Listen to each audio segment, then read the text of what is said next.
ગઈકાલે રાત્રે આમ આદમી પાર્ટીના ઈશુદાન ગઢવી મોરબી પહોંચ્યા હતા, જ્યાં તેમણે આરોગ્ય મંત્રી ઋષિકેશ પટેલ પર ગંભીર આક્ષેપો કર્યા હતા। શું કારણ હતું આક્ષેપો કરવા પાછળ, તેના વિશે આજે વાત કરવી છે। અને ચૂંટણીના ગરમ વાતાવરણ વચ્ચે મહારાષ્ટ્રમાં ઉદ્ધવ ઠાકરેએ ગરમી પકડી લીધી હતી। શું હતી સમગ્ર ઘટના, તેના વિશે પણ વાત કરવી છે। અને વાત કરવી છે અમેરિકાની ચૂંટણી બાદ જે અટકળો થઈ રહી હતી એને સાચી સાબિત કરતા ડોનાલ્ડ ટ્રમ્પના નિર્ણયની। જય હિન્દ। વાત વિગતવાર સાથે હું છું નિધિ ગઢવી। મોરબી સિવિલમાં કામ કરતા આઉટસોર્સિંગ સ્ટાફને તેના હક મળતા નથી અને પૂરતો પગાર મળતો નથી, જેથી કરીને ગઈકાલે મોડી રાત્રે આમ આદમી પાર્ટીના ઈશુદાન ગઢવી મોરબી સિવિલ હોસ્પિટલ પહોંચ્યા હતા અને ત્યાં આઉટસોર્સિંગ સ્ટાફને મળ્યા હતા। આ મુલાકાત બાદ શું કહ્યું ઈશુદાન ગઢવીએ, પહેલા એ સાંભળીએ। આજે જ્યારે મારી મોરબી મુલાકાત દરમિયાન અમારી ટીમે મને જાણ કરી કે સફાઈ કર્મી બહેનો અને સિક્યુરિટી બેન આઉટસોર્સિંગમાં છે, એમનું શોષણ થઈ રહ્યું છે આર્થિક રીતે, પગાર ધોરણથી માંડીને બોનસનું, એટલે એમણે અહીંયા આજે એકઠા થયા છે। હું આજે એમને મળવા આવ્યો હતો। બહુ ચોંકાવનારી વિગતો સામે આવી છે। પહેલા મને ખબર છે, હું પત્રકાર હતો ત્યારે આઉટસોર્સિંગ એજન્સીઓ સામે લડ્યો હતો। એમાં નાકરાણી હોય, સોલંકી હોય, એવી 5 એજન્સીઓ હતી અને એજન્સીઓ કઈ રીતે શોષણ કરે છે એનું આખું પર્દાફાશ મેં ત્યારે કરેલો। મને આ બધાની ખબર છે। હવે કંઈક એજન્સીઓ ચેન્જ થઈ છે, ચેન્જ થયા પછી એજન્સીઓમાં આમને કોઈ લાભો નથી મળતા, એમને નિયુક્તિ પત્રો નથી મળતા। આઉટસોર્સિંગ કર્મચારીઓ મિનિમમ વેજીસ એને કેટલું મળવા પાત્ર છે, શું લાભ મળવા પાત્ર છે, એને લેટર આપવું જોઈએ, એપોઇન્ટમેન્ટ લેટર, એ મળતું નથી। તો આ બહેનોને ખબર જ નથી કે એમને કેટલો પગાર છે, ઈએસઆઈ મળવા જોઈએ કે નહીં, પીએફ કપાત થવું જોઈએ કે નહીં, આ કોઈ જ વસ્તુઓ, વીમો મળવો જોઈએ કે નહીં, એ કોઈને ખબર નથી।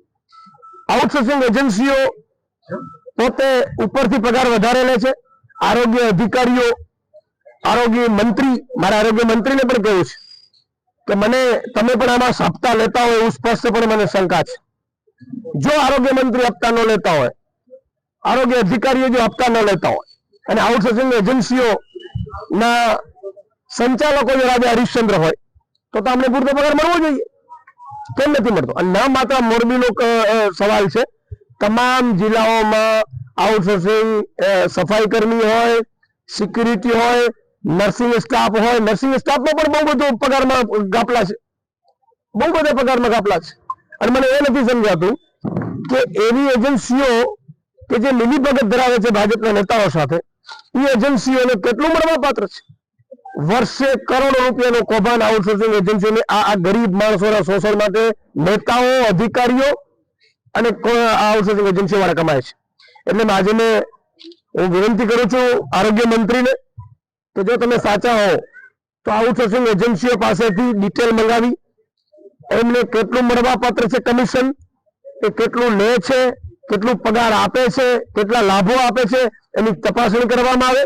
નહીં તો આગામી સમયમાં આખા તમામે 33 જિલ્લાઓમાં દરેક આઉટસોર્સિંગ કર્મચારીઓ સાથે આમ આદમી પાર્ટીના કે કાર્યકર્તાઓની સાથે મળી સંગઠન તૈયાર કરી હું પોતે મુખ્યમંત્રીને રજૂઆત કરી, જો મુખ્યમંત્રી નહીં સાંભળે તો 1 લાખ આઉટસોર્સિંગ કર્મચારીઓ એકઠા થશે તો ગાંધીનગરનો ઘેરાવ કરવાનું પણ ચૂકીશું નહીં।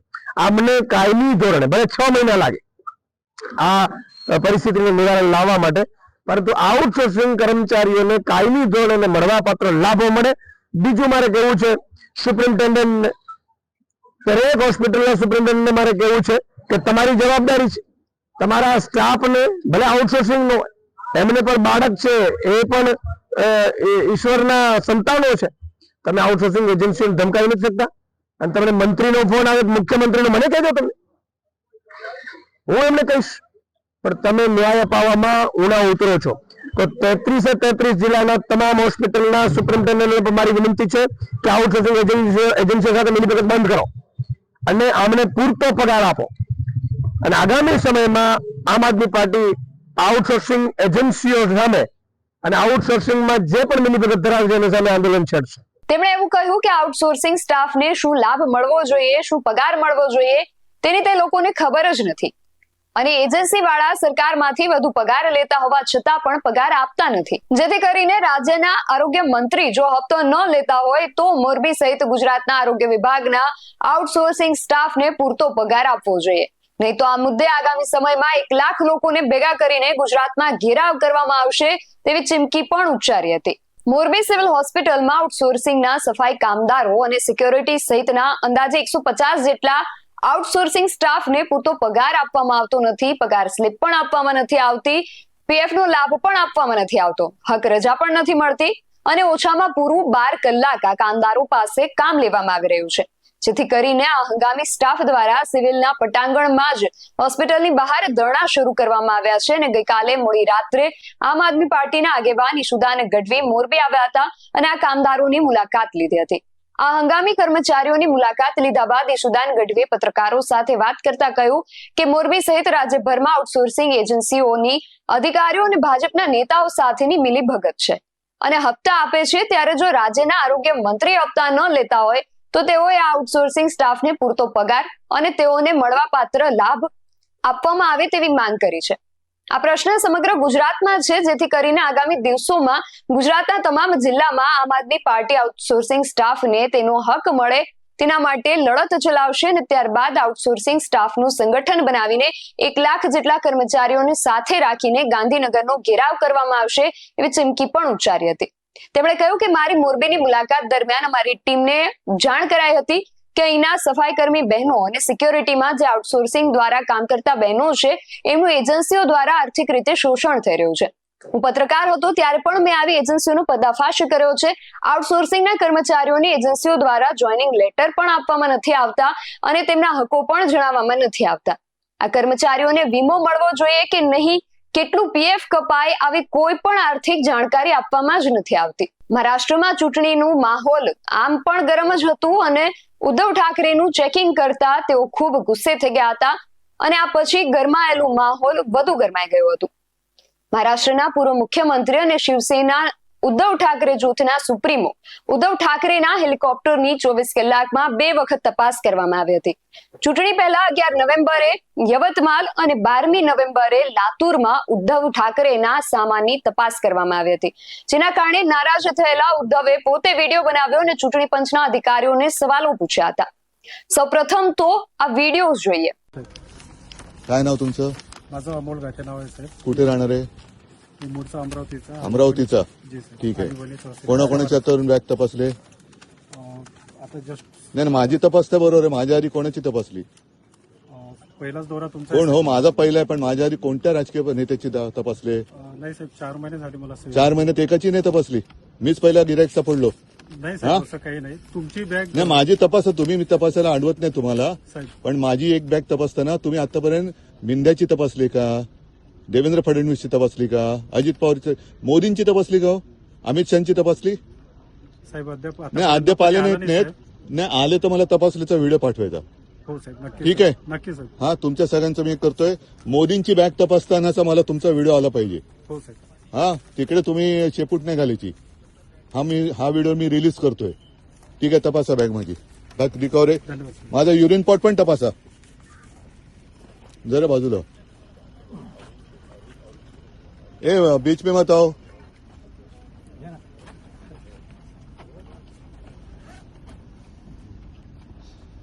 जरा बाजू.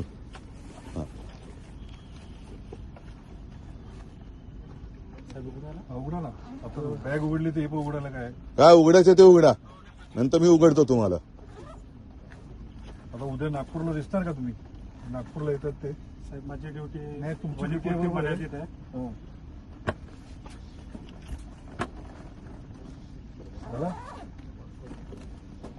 खालून पण बघा. ते कुठल्या नोकरी देत, धन्यवाद साहेब. कुठल्या शासकीय नोकरी देत बघून घ्या. हा ते पण उघडा उघडा उघडा उघडा.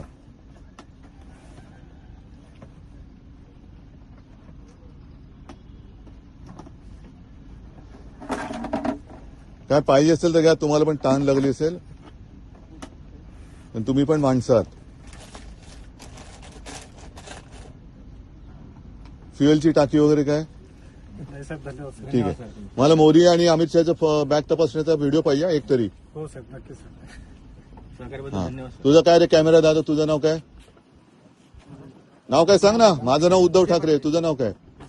हा विजय पटले. कुठे राहता? एमपी. गुजरातचे नाहीत ना?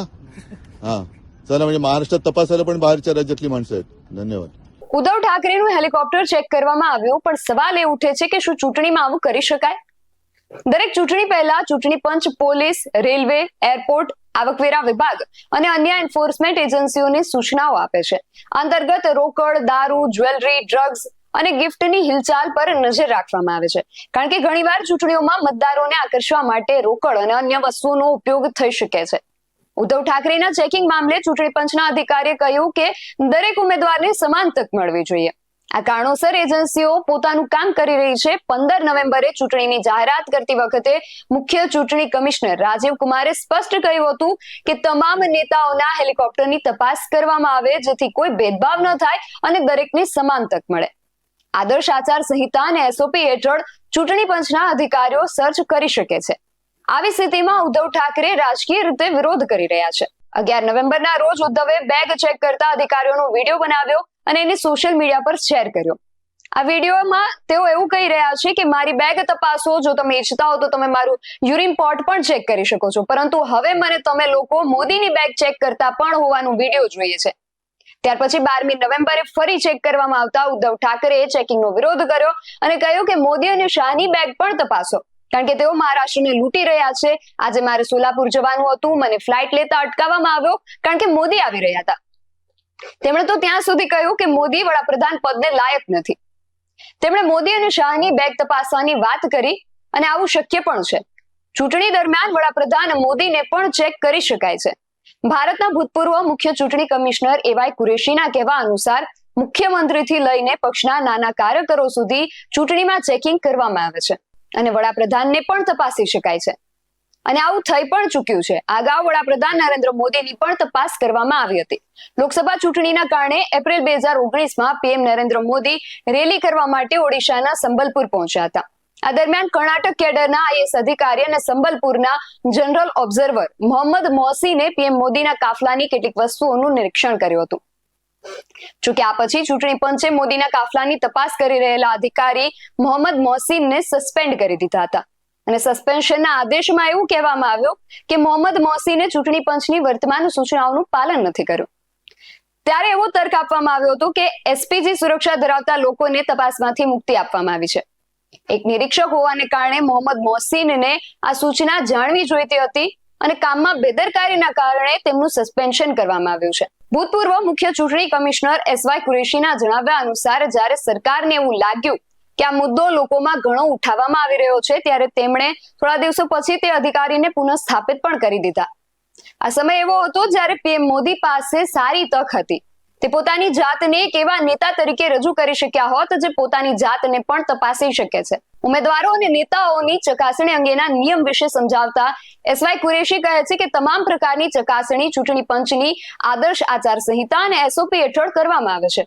કોઈ ઉમેદવારો કે નેતાઓને કોઈ સ્પેશિયલ ટ્રીટમેન્ટ આપવામાં નથી આવતી. આ માટે દરેક જિલ્લામાં એક્સપેન્ડિચર ઓબ્ઝર્વરની નિમણૂક કરવામાં આવે છે અને આ સિવાય દરેક વિધાનસભા મત વિસ્તારમાં 3 કે તેથી વધુ ફ્લાઇંગ સ્કોડ અને સ્ટેટિક સર્વેલન્સ ટીમની પણ રચના કરવામાં આવે છે. આ ફ્લાઇંગ સ્કોડનું નેતૃત્વ વરિષ્ઠ એક્ઝિક્યુટિવ મેજિસ્ટ્રેટ કરે છે. તેમની સાથે એક વરિષ્ઠ પોલીસ અધિકારી, એક વિડીયોગ્રાફર અને 3 થી 4 હથિયારધારી પોલીસ કર્મીઓ પણ હોય છે. આ ટીમને રોકડ અથવા સામાન જપ્ત કરવા માટે વાહન, એક મોબાઈલ ફોન, એક વિડીયો કેમેરા અને જરૂરી દસ્તાવેજો પણ આપવામાં આવે છે. જ્યારે સ્ટેટિક સર્વેલન્સ ટીમનું નેતૃત્વ મેજિસ્ટ્રેટ કરે છે, જેની સાથે 3 થી 4 પોલીસ કર્મી પણ ટીમમાં સામેલ હોય છે. આ ચેકિંગમાં કોઈ પણ વ્યક્તિને કોઈ છૂટ નથી.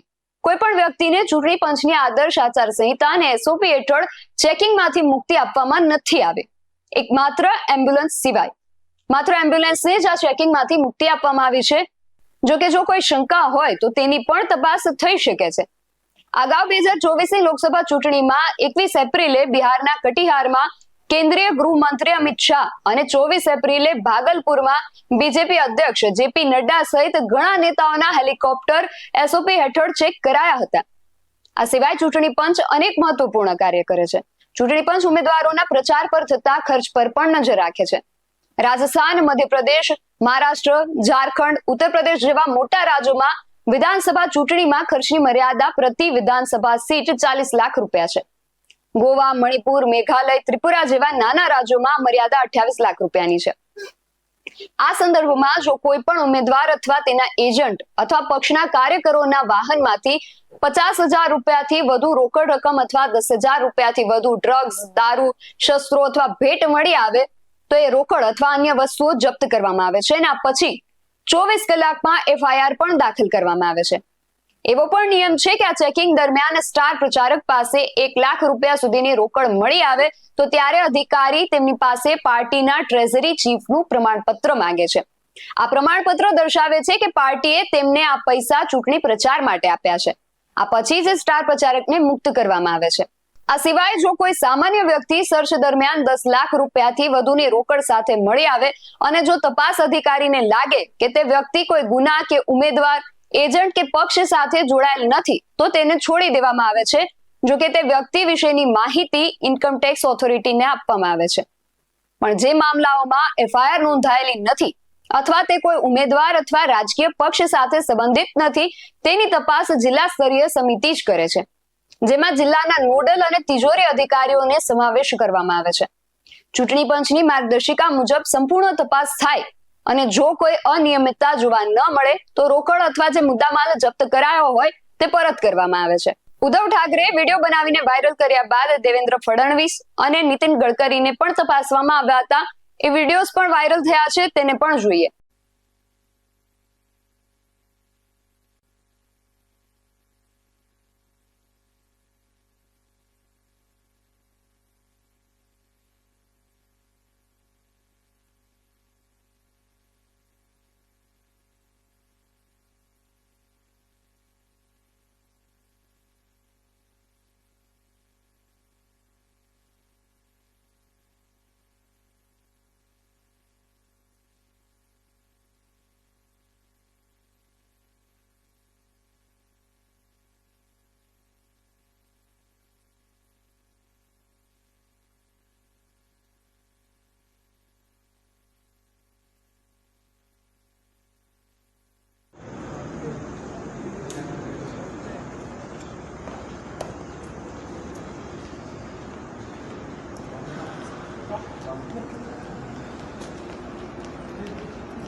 ठीक है, ओके सर, ओके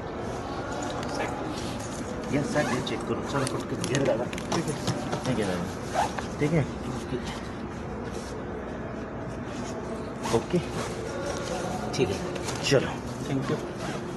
ઝારખંડ અને મહારાષ્ટ્ર સહિત 10 રાજ્યોની 31 વિધાનસભા અને 1 લોકસભા બેઠક માટે આજે મતદાન થયું અને હવે પરિણામની રાહ જોવાશે.